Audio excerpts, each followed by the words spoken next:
Welcome to episode 52 and the beginning of a whole series of podcasts all about Italy. For our first episode, we are in the magical city of Venice. This is my first trip to Venice and I was so excited to visit. We begin with our water taxi ride across the lagoon from the airport into the Grand Canal and to our accommodation at the Foscari Palace. Then we stroll through the cobblestone streets, crossing over the little bridges with canals full of gondolas into St. Mark's Square.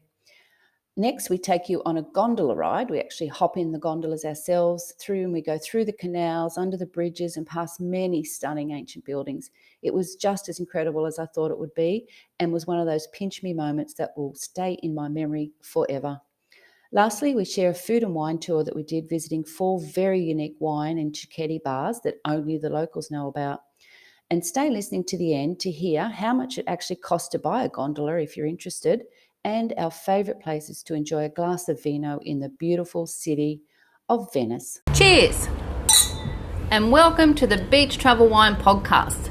We are your hosts. I'm Leanne. And I'm Lyle, and this is the travel podcast for beach-loving, wine-drinking couples over 50. So if that sounds like you, grab yourself a drink, sit back, relax and listen as we go travelling the world, one wine at a time. Cheers. Ciao. Ciao, ciao. Buongiorno, Leonita. You can't call me that. Leonetto, Leonotte. Liene. Yeah, see. See, as you can tell, we're somewhere different. We are in Venice in Italy. As we're recording this podcast, we're sitting in our beautiful hotel room, which we're going to tell you more about. But today's podcast is all about the city that just about everyone in the world's heard of, called Venice. Sure. Now, we arrived Tuesday. Doesn't matter what date. We're here after a long flight. We flew with Emirates, which were brilliant. And we've been rehearsing this already. We arrived at Marco Polo Airport. I didn't want to do that. I know. It's so good, wasn't it? Anyway, we arrived at Marco Polo Airport. And how easy is it getting through European airports? Yeah, look, it was excellent. I just couldn't believe it. It's so easy to get through the security. You don't have to take laptops out of your backpacks. And the people were really pleasant, weren't they? Just put your passport down. It was on a scanner thing, and it was really, really easy. And from you ready, Marco Polo. That's the last time I promised. I was going to say that's the last time I'm going to do it. All right. From Marco Polo Airport, we had a pre-booked water taxi, although you wouldn't have to pre-book because they're everywhere. Yeah. But we did do that. And how easy was that? You just walk out the sign that says water taxis, and there's probably 4 or 5 like moving walkways that you can. Yeah. But you got to, like, when we came out, we got the bags, and then you have to go to, I think it was counter 71. That's because of where I booked my tickets with. There's different companies. Oh, okay. Yeah. So that was the one I booked online. Yeah, we probably had maybe a 10-minute walk to where the water taxi was. Pier 9.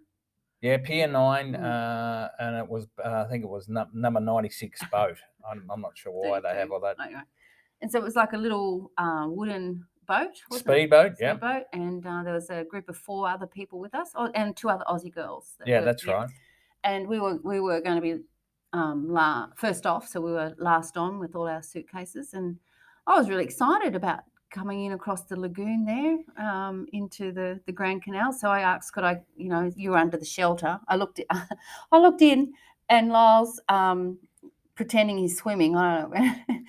And I think one of the ladies in the boat was worried because she couldn't swim.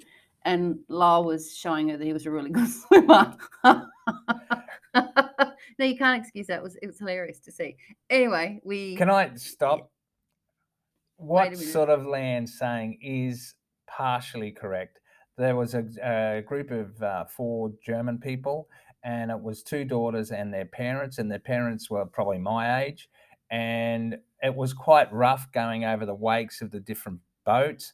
And the older lady, she was quite concerned with how rough it was, and and as it turned out, she couldn't swim, and I was trying to. I think it was basically I was so excited to be in Venice, and I was sort of having a joke with her, and that's why I was moving my arms as a swimming motion along the lines of sort of trying to pacify her that I would look after her if the boat flipped. Well, I think my version of it was much better. Anyway, let's move on. We were up the front of the boat. I was taking photos, little videos, and it wasn't long. Maybe you reckon about 30-minute trip? Sure. Yeah, maybe not quite. We arrived at our hotel, which is on the Grand Canal, and it's called the Foscari Palace.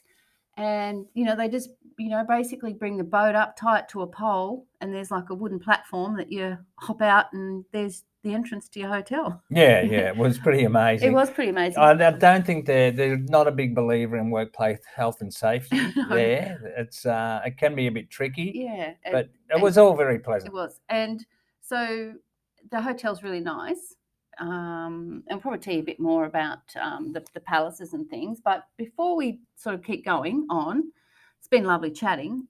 How about we give everybody a little bit of sort of knowledge on Venice, yeah? Well, I thought we might just go along and just tell them what the rooms were like and that sort of stuff. Did you? Then, yeah. Oh, when did you become the producer? Well, I just thought I've got that page open. Rightio. Okay. Off you go then. Look, it's a beautiful hotel. Yes. It was a palace by... It was established in 1848, and it was built for the Francesco Foscari, and he was a doge in Venice. And we'll tell you what, we're going to talk about doges, but they were like government leaders. Yeah, so we'll talk about those, not now. Can we follow my plan now? No, so we came up to the room. The room's beautiful. We've got a balcony that opens up and looks out over the Grand Canal, and actually the gondola station, I would call one it. Of them, is directly underneath our balcony. Yeah. The day we arrived, it was in beautiful sunshine. Sure. There's a king bed. The bathroom's fantastic. Yeah. Like the only thing about the bathroom I don't like, it's got a mirror in the shower, which is just weird, and then it's got these squirty bits that it's like you're standing in like it sprays water from all angles, doesn't it? Anyway, it does. It is nice. From that. But it's a huge room, beautiful. Yep. Yeah.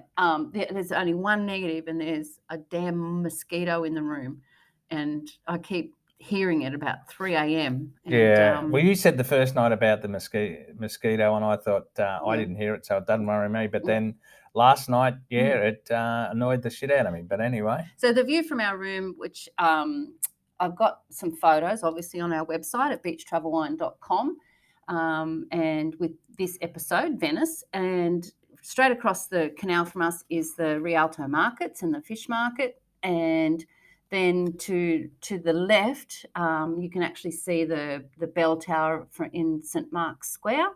And then the other way, there's just lots of beautiful other palaces and things. And there's some beautiful photos that I've taken in the day, but also at night, which are really beautiful. And so we're very happy with this place. I'll put a link to the accommodation in the show notes as well. Yeah. So you're happy now about the room? You've told everybody where you're staying? Yeah, I just think it's probably one of the nicest hotels we've stayed in. Sure. It's really, really beautiful. And we missed something about the hotel. Buffet breakfast. Yeah, the breakfast. Yeah. How good's that? Like very posh, you feel, like it's just got all the fresh fruit, the salads, there's waffles, there's pancakes, there's croissants, there's muffins, there's all sorts of cakes and torts. I don't even know what they are. There's the beautiful fluffy eggs and bacon, and there's boiled eggs, cheese, ham, fresh, like big bits of, like full bits of fruit as well. Yeah, the fruit salad was amazing. And they just keep bringing you cappuccino after cappuccino.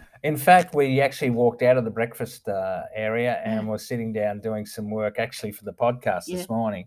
And we're just sitting there writing notes and that sort of thing. And the gentleman came out and said, "Would you like another cafe?" And which was really nice. And so we did. Yeah. And the room we're sitting in downstairs having that coffee. It's got a big grand piano and flash furnishings. The reception area. It's they've got a bar which hasn't been open yet, but they still you can buy drinks there. And we sat out in the little front balcony and had a glass of wine and met another Aussie couple, which was really nice. Hey. Yes.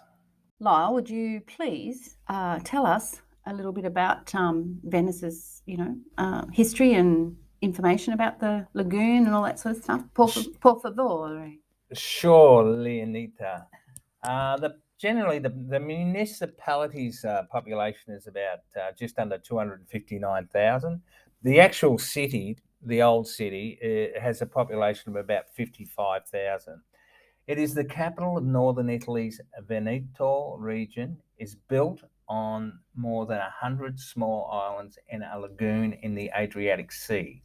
It has no roads, just canals, including the Grand Canal, lined with Renaissance and Gothic palaces. And that's where we're staying, on the Grand Canal in a palace. Yeah, yes. The islands are linked by over 400 bridges. And we walked over. Oh yeah, haven't we? So many of those. Yeah. In fact, yesterday we did nearly 20,000 steps, so it's lots of walking. Sorry, sure. Go on. Yep. Now the history, I'm going to read this. The city was historically the capital of the Republic of Venice from 697 to 1797. So 1100 years, it was basically its own country. It was a major finance and maritime power during the Middle Ages and Renaissance, as well as an important centre for commerce, especially silk, grain, and spices, and of art from the 13th to the end of the 17th century. The sovereignty of Venice came to an end in 1797 at the hands of that little Frenchman, Napoleon. Subsequently, in 1866, the city became part of the Kingdom of Italy. Right.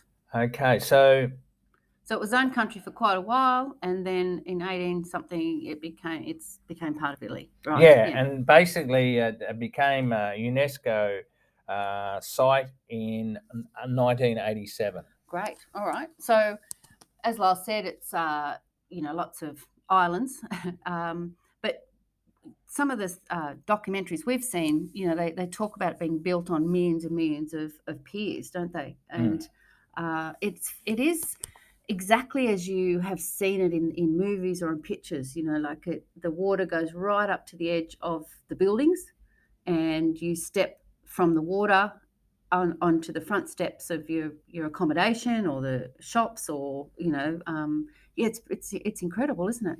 Yeah, well, look, Venice was a real power back in the Middle Ages, and it's it's basically situated in the Adriatic Sea. Yeah. Venice had always traded with the Byzantine empires and the Middle East. By the late 13th century, Venice was the most prosperous city in all of Europe. At its peak, it had 36,000 sailors operating 3,300 ships, dominating the Mediterranean commerce. When Venice participated in the sack of Constantinople during the Fourth Crusade, they brought back the bronze horses to Venice, where they stood looking over the Piazza di Marco. So St. Mark's Square. Yeah. Now you probably brought up the horses a bit earlier than what I was hoping to, but that's okay. We'll come back to those bronze horses because they're quite important. Some people probably haven't heard of those, but there's a really interesting story behind those. But they did steal them from Turkey, is what you're saying. Yes, well, they were. I suppose really the point I'm trying to make there is the Venetians were very, very aggressive. Yes, well, when their turn came, weren't they? Yeah, that's for sure. All right, so we're in Venice, from this beautiful hotel. You know where it is, a bit of its history. The first thing you do, I think, when you get to Venice, when it's a nice sunny day, is you head out for a walk, which is what we did. So, yes? Yeah, we did. So we are staying in, as I said, in this hotel, and it's like, are they zones? Not suburbs. Anyway, where we're staying. Well, you'd call them suburbs, I suppose. Yeah? Yeah, I think so. Okay, so the one we're in is Cannareggio, okay, and we decided we'd walk to, as it's St. Mark's Square. I don't know why. We just thought we'd head off that way. And you try and use Google Maps, but you sort of basically get caught up in the crowd and just keep moving with them, and you just assume they're taking you somewhere.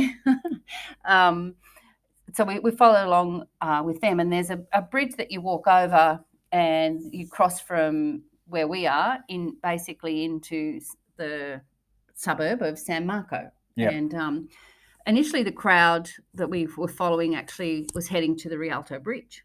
Yes. And we're going to tell you a bit about that in a little while as well. But we went over up the Rialto Bridge, and that's the only pedestrian bridge in Venice that gets you from one side of the canal to the other. Otherwise, you have to take a boat. Yeah. Yep. And in the middle of that's all the shops. There's jewelry shops and that sort of stuff. And so we had a little look there, but we had our sights set on St. Mark's Square, didn't we?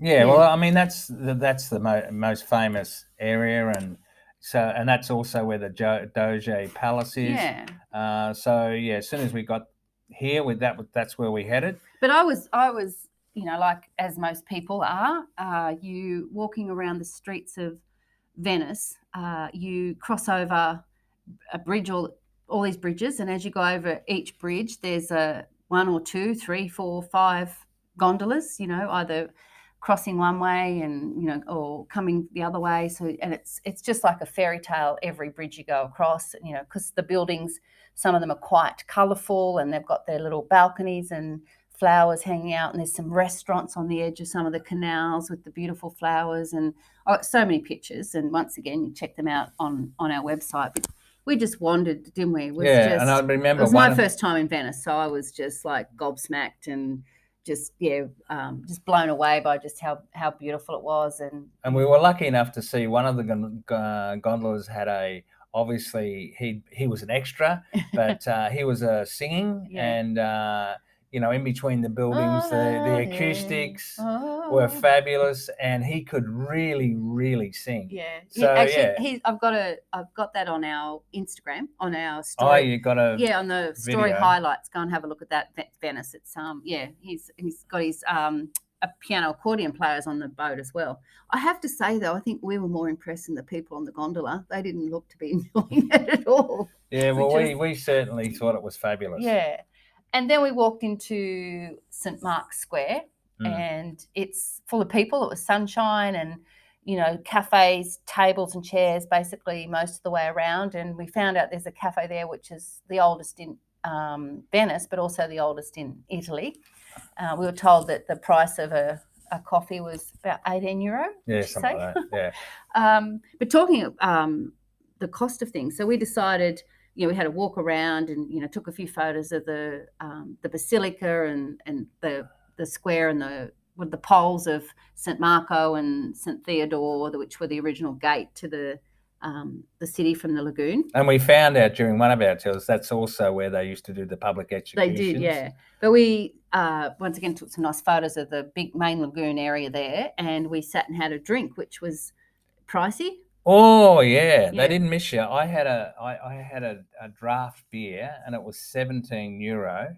And I had the spritz, because that's what everyone has in Venice, is the Aperol spritz, don't they? Yeah. And that wasn't cheap either. Yeah, and I think a glass of wine was €15. That's what I remember.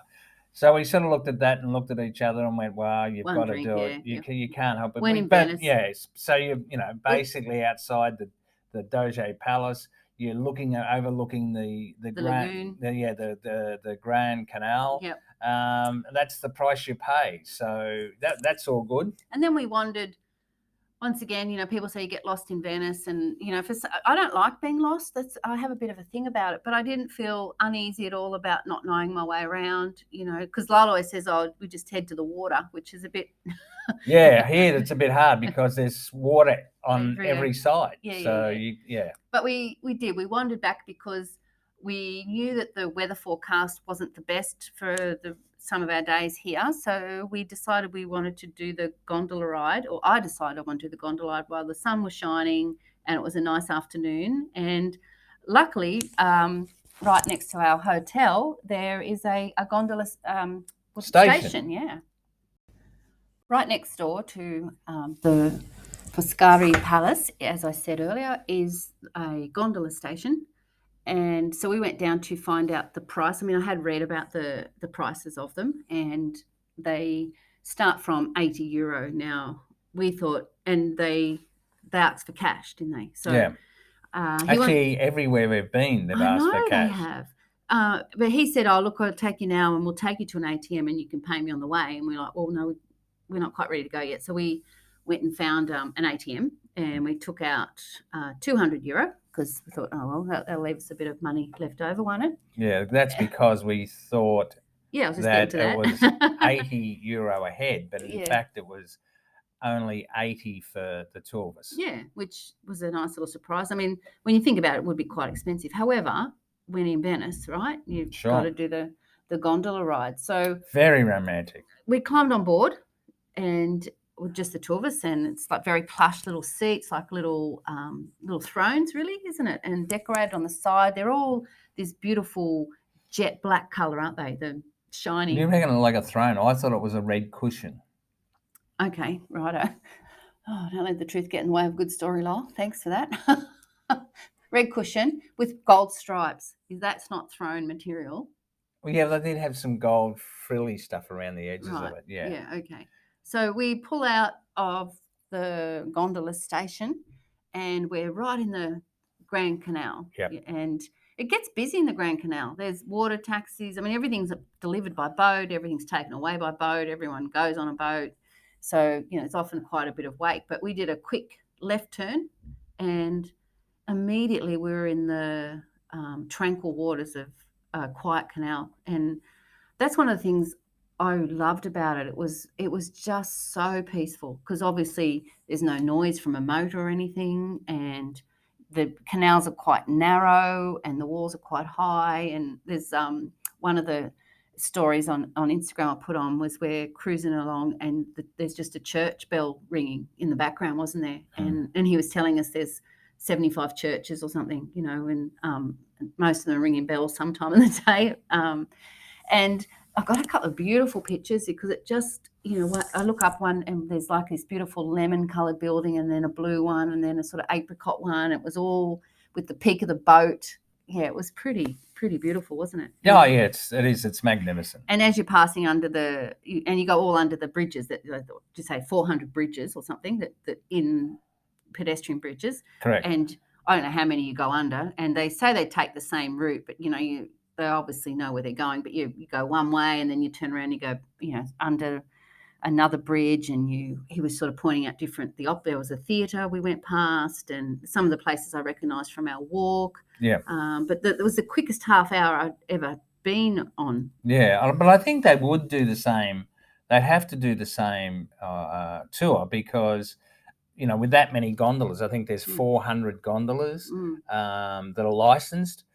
They can't just go anywhere because they'd have to have a certain route. Yeah. Otherwise, it'd be just totally confused. Chaos. Well, they all know what they're doing. And, of course, they've all got the striped shirts on, and some of them have got the hat, and some are singing, and some are whistling, and you pass by and they go, like I could touch the building right next to me. And, you think it's going to, just scrape it. No, he just puts his foot out and pushes off a little bit, and it's like you're gliding through the water, aren't you? Really. It's not stable, but it's not unstable, if that makes sense. Like because it's sort of round bottom. You move a little bit, but you don't feel unsafe. It just feels really beautiful, and it's certainly something that if you get to Venice, you need to do a gondola tour. You'd say. Sure, absolutely. Yeah, I really loved it. Is there anything else? Oh, the gondolas.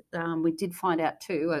The boat itself, you can buy one if you want, and it costs you €65,000. Yeah, they're hand built, and there's 4 different types of timber in them. Yeah, and they're built. There's only 4 people in Venice now that can make them, and then they have the decorations on them as well. So they've got to be to that standard. So they're huge. Like they're 10 meters long.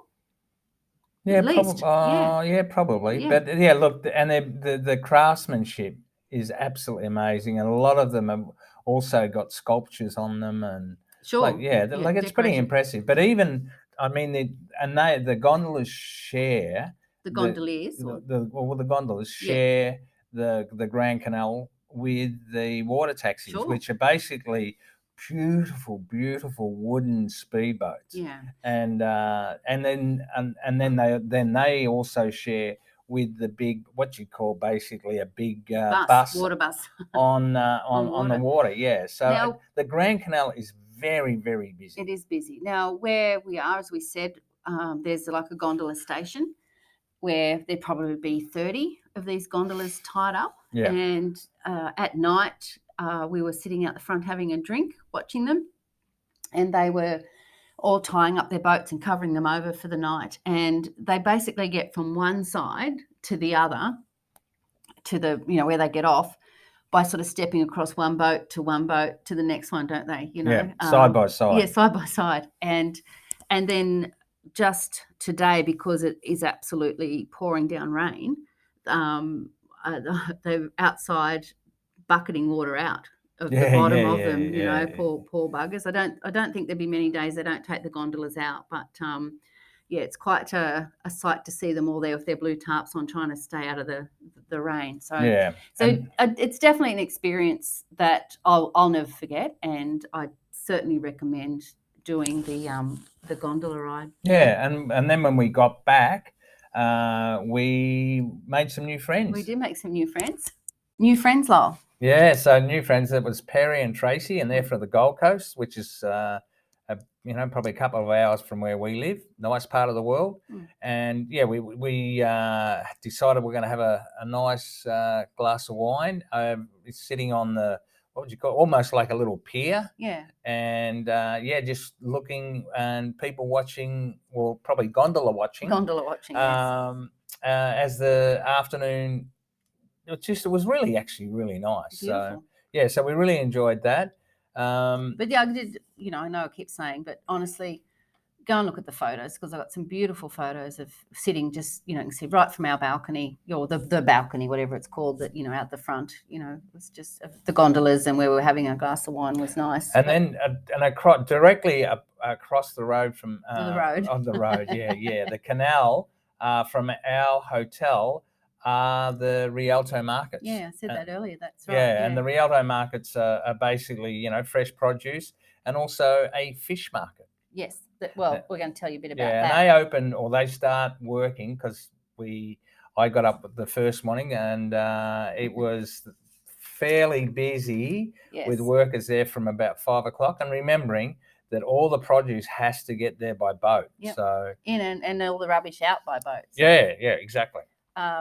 So that part of Venice, across the canal is actually San Polo, and that was originally where, as we said earlier, was like the trading centre. So that's like the business centre of Venice, and it was where all the banking and money was all handled back in the day. That's true. Yes. And there, I think there was a street that backed onto that particular area that was the red light. Right, but we're going district. Right, you're jumping ahead today, aren't Sure. you? I got excited. You get excited all over the place. Well, it's not scripted. It's not scripted. No, it's not. I do have a few dot points here, and that's one of them. Lyle, talk about prostitutes. No, it's not. But the reason we're going to talk about that is because we went on a food tour. And so let's talk about that now. We went on, what was the name of it? It's like the Cicchetti and Wine Tour Like a Local. Yeah, yep. Venice like a local. Yeah, and that was something I booked before we came, and Lyle had sort of sourced that and really wanted to do that. So basically the premise of it is you meet at 5 o'clock, and we had 4 venues to go to. And at each one we're having a cicchetti, which we were told is like a Spanish tapas, but she said that is the last and only time that we use the word tapas in Italy.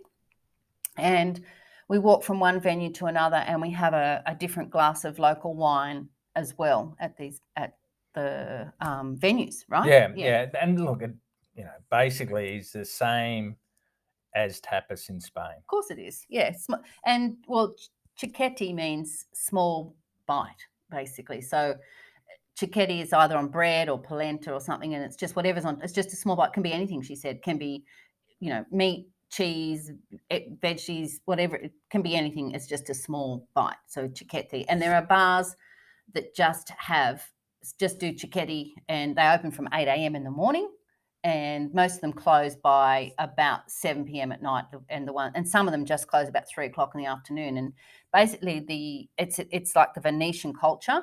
They go out, they might go out and meet a friend at 9 o'clock in the morning for cicchetti, and there's certainly nothing stopping them from having their glass of wine with something to eat. It's just how they socialise. And there's no, what's the word? Judgment. No judgment at all. So the lady told us. And her name was Alice, or Alice, and pronounced Alice. And she said that's what they do. She meets up with friends, or you go out for lunch even, and you go and you have a cicchetti. So when you go to a place for cicchetti, you're there. Sometimes it's just a stand up. Other times it's a sit down. But if you sit down, there's no tablecloth, there's no knife and fork. It's just you're there for one drink, maybe two max, quick in and out. Yeah. So there are some places that have cicchetti that also have, like full meals. But if you're going to have a meal, you tell them you're there for a meal, and they'll set the table with the tablecloth. And then you can be there for as long as you like. Yeah, exactly. But they expect that if you're going to be there, like doing... For the cicchetti, yes, it's, basically they, around 20 minutes. Yep. And that's about it. That's about it. So we started this tour. We met not far down the road from us. We were over 3 bridges and turned left was my direction. So that's what we did. And we met up with, there was another couple from Yorkshire, Steve and Liz, and then a lovely couple of friends from the States. And this was their 3rd trip together. Their first trip was like, they reckon almost 40 years ago. So they had some photos. Well, they were 19, or one of them, the youngest was 19. And they were from, one of the ladies, and apologise because I can't remember their names, but was from Kansas City, and the other lady was from Nashville, Tennessee. Yeah. So and they showed us photos of when their first holiday, they did, when they were 19, and then they 12, and then they showed us the next one, which was, I don't know, Don. When they had kids that were little. Anyway, it was pretty interesting chatting with all these people, and of course, Aleche, our tour guide. Wow, she was great, like full of information, and I'm going to put a link to that tour in the show notes, so you can have a look at that. So we started our tour. As I said, we met with Alici and everyone else, and the tour did change a little bit because it was quite wet, and we were supposed to do a little boat ride across, but we had to walk instead. And we started at a little place called Why Not? Yes. Yeah. And for our first cicchetti, and we sat there and we had a lovely little glass of vino blanco, and they told us something about, I can't remember the name, Uma, was it? She called them, and it was Ombre. What was it, Ombre? Anyway, it doesn't matter. But what they were talking about was they used to walk around and find the shade. So it's the Italian word for shade, so they could keep their wine cool. That's what it was. That's what it was called. But that was a nice local wine that we had, and I had a lovely little seafood tomatoey. We had 2 cicchettis there, and we were in the back of this.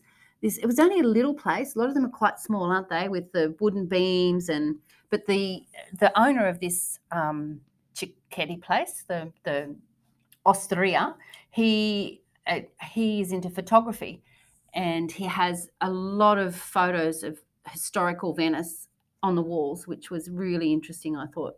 And that was a nice little bar. We probably go back there because it was just up the road. So just to explain, an osteria, when we looked it up, was basically wine bar. So and they had photographs of the basically going back in history of Venice, and including the really bad flood. That was November 2019, the high water, the big water they call it. So that was our first little stop. And of course, you can't stick around for too long, but Alice is really friendly with all of these locals. So they knew we're coming, and they had the stuff prepared for us. And, they were just really friendly and lovely. So that was nice, especially when you've already paid for it. Yeah, sure. And then we headed over. She told us we're going to a place where she said you wouldn't even know this place existed. She said it's sort of down this tiny little alley, behind public toilet sign. Yeah. And unless you are a local, you wouldn't know it was there, right? That's what she told us, yeah? Oh, that's exactly right. Okay, so down the little alley we go, Mhm. behind the public toilet sign, and you turn right and you still can't see it. I couldn't even see where we were going. Anyway, the door was to the left, and in we go to this. It's only a little sort of hole in the wall place. It had 2 rooms though. Like the main room was, you could see the guys working in the kitchen and the food at the front. And it was called SEPA, SEPA, and it's quite new. Alici was telling us, and she said it's very, very popular with the locals. Tourists would have no idea it was there. Like, you would never find it. I don't, like, in a million years. And even if you walked past it, you wouldn't know to go in, I don't think, because, it doesn't sort of, you can't see a lot from the alleyway anyway.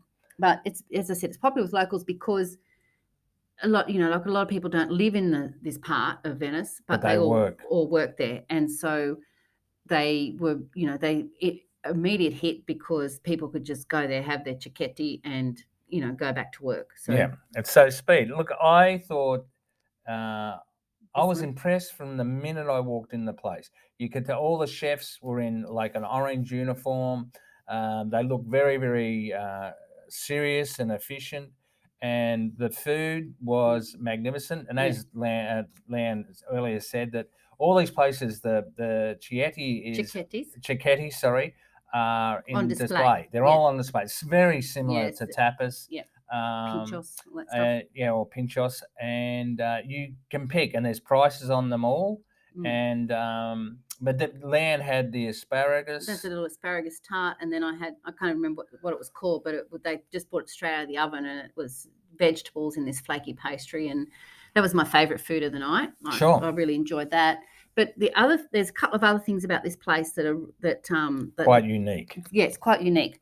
And one of them is that all of the things that you eat with and off are all compostable. So the biodegradable. That's the one. Same thing. They were. I love being corrected on live TV. Thanks for that. Compostable. You put them in the bin, they compost them. Same diff, right? Anyway, we'll talk about that later, shall we? So the plates were made of cork. Yes. And the knives and forks were all not recyclable, but they were also compostable, biodegradable.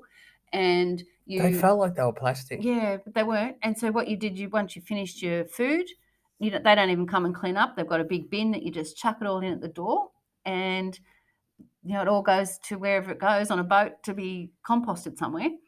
The other thing that was unique about it was the wine. And in most places you go to in these cicchettis places or osterias, you buy a glass of wine, but they only sell wine here by the bottle.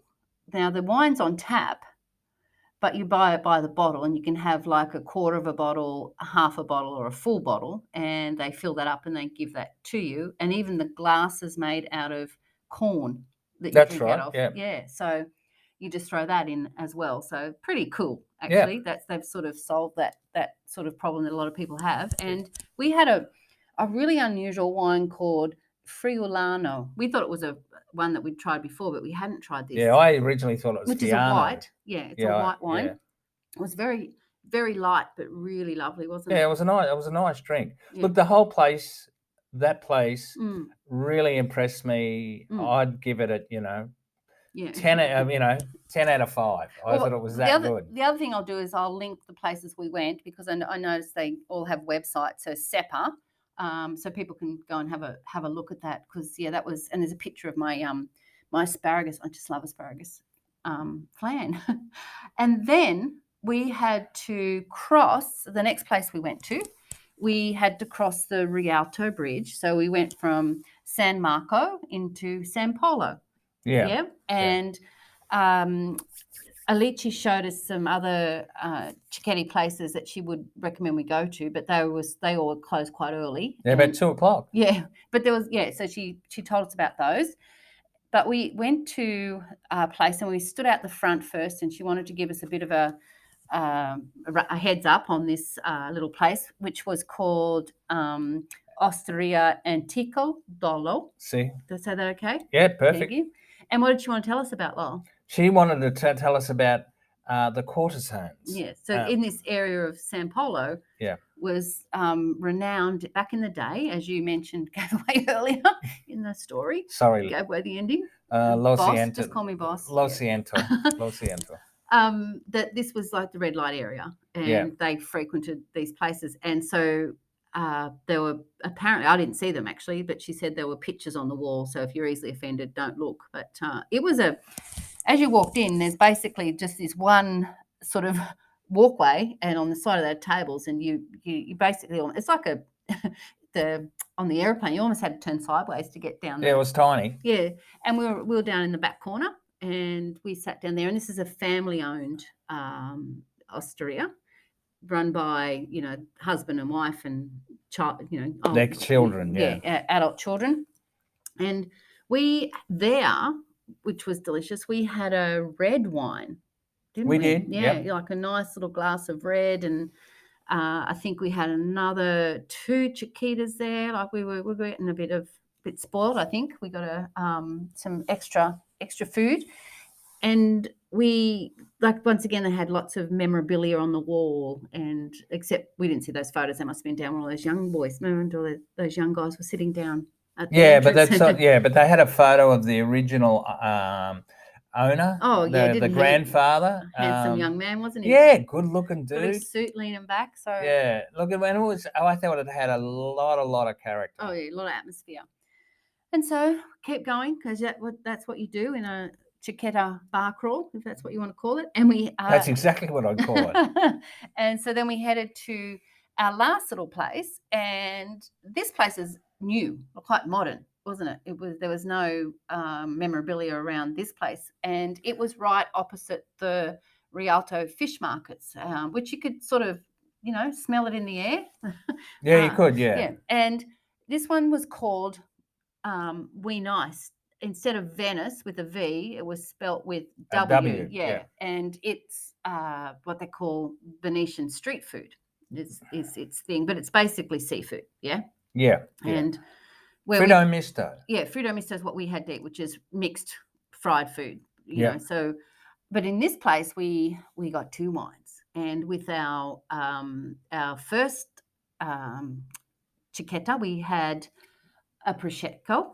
Yeah. And which was really nice.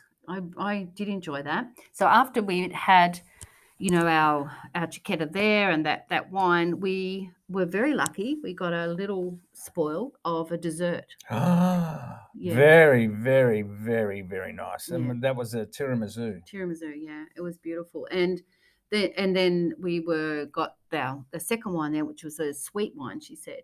And I'm not a fan of sweet wines, but this one had like a bit of a blush colour to it. Yeah, it was a sparkly. It was another sparkly. So it was delicious. I think if it were in Australia, we'd probably call it like a sparkling Shiraz.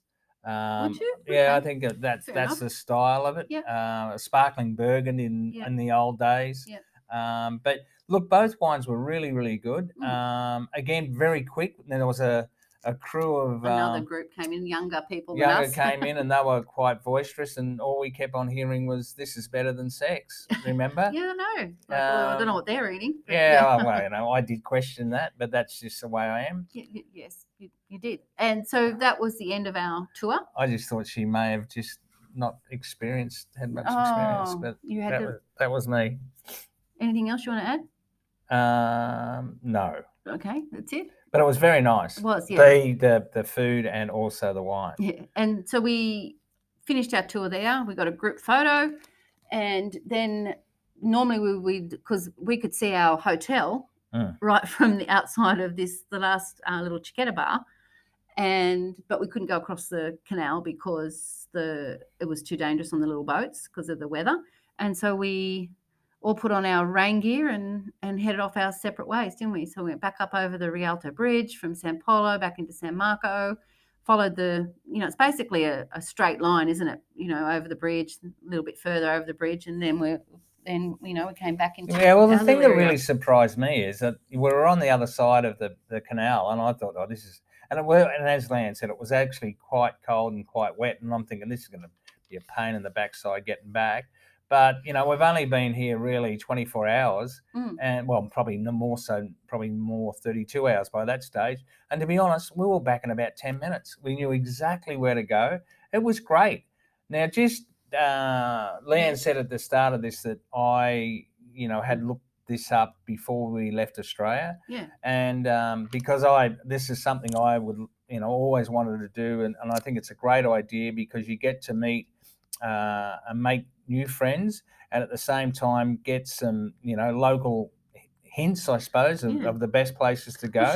Well, she gave us lots of information, didn't she? So I was really looking forward to it, Yeah. and it certainly didn't disappoint, and I would do it again in a heartbeat. Now, it was $300 Australian, Yeah, but for two of us, and it went from 5 o'clock till 8 o'clock. Yeah. We learnt lots. And we met some nice people. And it was 5 drinks and probably 8 cicchettis and a dessert. Yeah. So look, good value, and good old Aleche. Yeah. She was gorgeous. Yeah, and I will put a link to the tour and also the places we went in the show notes and some pictures there as well. Yeah, highly recommended, guys.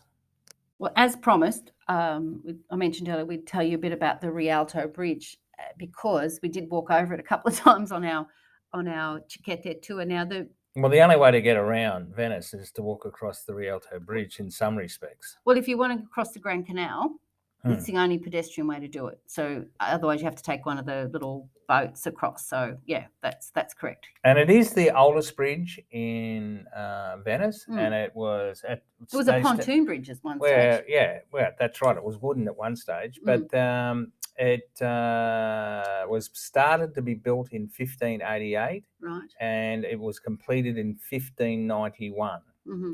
Now, its height, it's 7.3 metres or 24 feet. Its span is 31.8 metres or 104 feet. Yeah, and its width is 22.9 metres or 77 feet. Now, I reckon the width could be doubled because the amount of people that walk across that bridge or stop and take photos or whatever, that's an icon of Venice. But what you do is you go over one way, like there's 2 passages, and then there's the in the middle is all the shops, which are like mostly jewelry shops. Yeah. So I think it originally the shops were probably more fresh produce shops, right? But then back in the day, but now it's basically jewelry and more upmarket goldsmiths and that sort of thing. Look, it is beautiful, and that's all timber in the middle. Yeah. So when you look at the bridge, that's what you can sort of see. That's the height is sort of the shops in the middle, and there's 2 sort of staircases on each side. So one has sort of like narrower steps, and the other ones are a bit wider. For us people that have a bit of a dicky leg and need to sort of go a bit slower. Well, I have got some information that I can read to you. That'd be lovely. It's the oldest of the 4 bridges that span the Grand Canal. There's actually 4. I didn't realise that. And it has been rebuilt several times since its first construction as a pontoon bridge in 1173. Yes. Good call, Leonita. 2 ramps lead up to a central portico on either side of the portico. The general ramps and convene ramps, carry rows of shops. Yeah. I'd messed that up, didn't I? You did, and I'd already said all that, but that's great. Thanks for adding your little bit of information there. So, but when you cross the bridge, as I said, you go from San Marco into San Polo, and Alici told me it's the only pedestrian bridge in Venice. So I don't know what the other 4 are, or maybe we'll have to look into that for the next podcast. Well, Mr. Wikipedia may be wrong. Maybe. Well, there may have been in the past, right? But that's the main one. And I've got some really nice photos of that bridge, and there's some lovely little restaurants and cafes at the bottom either side. Yeah. And there's like this little bit that sticks out where everyone stands and has their photos taken, don't they? In front of the Rialto Bridge. We haven't been very good at taking photos of each other. What I'm going to do in the show notes is chuck in a few photos of us. Normally I just do all the photos of all the places we go, but I thought I might just show them that we've actually been to some of these places in a bit of a pose. And I might even put a photo in of my beautiful wet gear. Maybe not. Yeah, Leanne's. Look, it hasn't stopped raining. Basically, well, no, that's not true. The first day we got here and we did the gondola ride and everything, it was a beautiful sunny day, but it hasn't stopped raining since. And Leanne's gone, and she was concerned about. She bought some new jeans, and they were quite flared at the bottom. So she went and bought some. What would you call them? Plastic boots. Plastic. Yeah, not like gum boots. They're quite and you just pull them on and flexible. off. Yes. Yeah. But I'm not the only one. No, that's true. That's true. Mine are blue. You can get pink and yellow and orange. And yeah. I've got a raincoat and I've got an umbrella. And actually, that's the only thing is that all the umbrellas walking around, isn't it? Yeah, that's the only. Like, if you said to me, if you asked me whether Venice is safe, it is absolutely safe, apart from the umbrellas. Yeah. They are dangerous. Everyone's got them.